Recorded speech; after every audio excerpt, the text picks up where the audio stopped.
everyone to Online Compliance Panel. We are happy to have you all join us as we present today's webinar on how to integrate culture during a merger or acquisition.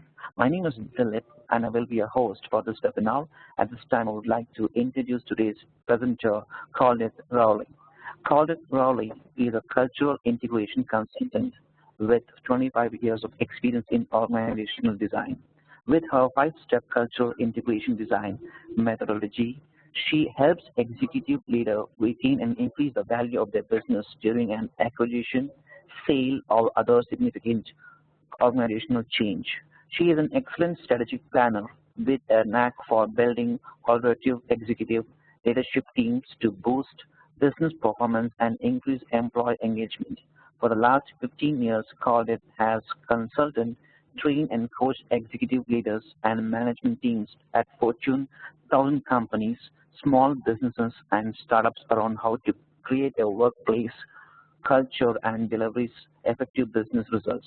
Khalid holds a Master of Social Work degree from the University of Michigan, a certification from the Coaches Training Institute, and a professional certified coach credential through the International Coach Federation. She has completed additional training in organizational development, the predictable success business life cycle, model conflict resolution, variation, and relationship system coaching. Before we start, we need to let you know that we are going to hold off answering any questions until the presentation is complete. 10 minutes will be allotted for the Q&A window towards the end of the webinar. All the participants will be placed on mute during the training session. However, if you want to submit a question, you may do so at any time by clicking and typing in the Q&A text field in the bottom right-hand corner of the screen.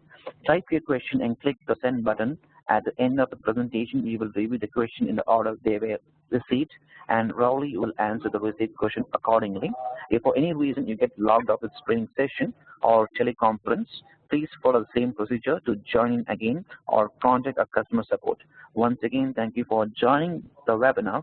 Let's get started with the presentation. I request Rowley to take over from you. Rowley? Great, thanks so much. Happy to be here to talk about how to integrate culture during a merger or acquisition. And I know for any of you on the webinar who are dealing with a merger or acquisition or about to go through it and have gone through it, how to integrate culture can really be an important issue to consider. We're going to talk about 3 learning objectives today. We'll start with the basic foundation of understanding the definition of culture and certainly the role that cultural integration plays in your organization's successful merger or acquisition. We'll discuss some of the key principles to assessing, influencing, and designing culture, and all 3 of those steps are really important. And then finally, we'll review a 5-step process for successfully integrating culture during a merger or acquisition, or really any significant change. So although we'll be talking specifically about mergers today, a lot of what we'll talk about you can apply to any time your organization is going through a significant change that's going to shift and change your culture, or one that you realize is going to ask your culture to fluctuate or change in some particular way. So principles we talk about today you can apply in several different ways throughout your organizational lifespan. First, we'll talk about the definition of culture and its role in organizational success. Let's start with a couple of different definitions here. And we hear so many different definitions of culture. These are 2 that I particularly like. One is that the culture is the beliefs and assumptions about what our organization expects or values. So an example of that could be that your organization really expects people to work a lot of hours, let's say. Part of the culture is to be very hardworking, and to be very hardworking by putting in a lot of hours, by being available on email and things like that. So someone might have a belief or assumption that if I don't follow your cultural norms about spending a lot of time working and being available to email 24 hours a day, that I might be viewed as not putting in my time. I might be viewed as not producing enough. And that might be true or not true. But someone might hold a belief or assumption about the organizational culture and then adhere to that because they don't want to be perceived as less than hardworking and productive. Another definition of culture is it's what we learn through interacting, solving problems, and making decisions together.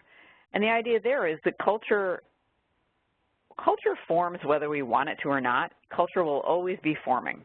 And so one of the ways it does form, for better or worse, depending on what's happening, is that when a group of people, whether it's a small startup, so it's a team, or it's a much larger organization with teams and divisions and units and subsets and everything else, is that the culture, people within the culture learn and the culture evolves as they interact, they solve problems together, they're making decisions, they communicate with each other, they relate to each other.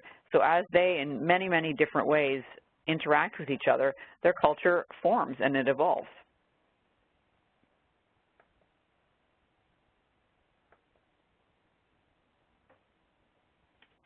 So it's not the it's the iceberg, not the tip. One of the things that we often see in articles and talks about culture is that it's the way we say we get things done. Everything above the water there, vision, strategy, shared values, goals, policies, procedures, and structures. Those are absolutely all part of your culture, definitely.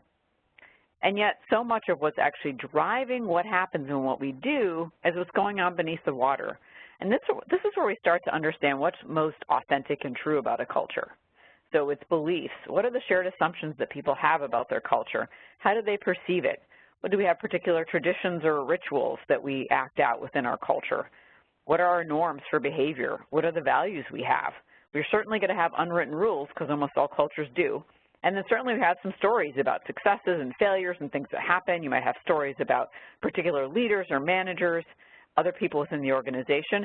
And then there at the very bottom of that iceberg, you see feelings that in organizations, whether people feel they can express them or not, they have feelings because they're human. So the way we really get things done is everything that's hidden, the more hidden organizational culture, the hidden norms. The observable norms are the ones above water. And sometimes we forget when we're looking at our culture that so much of what makes up our culture is what's actually beneath the water, what those hidden norms are.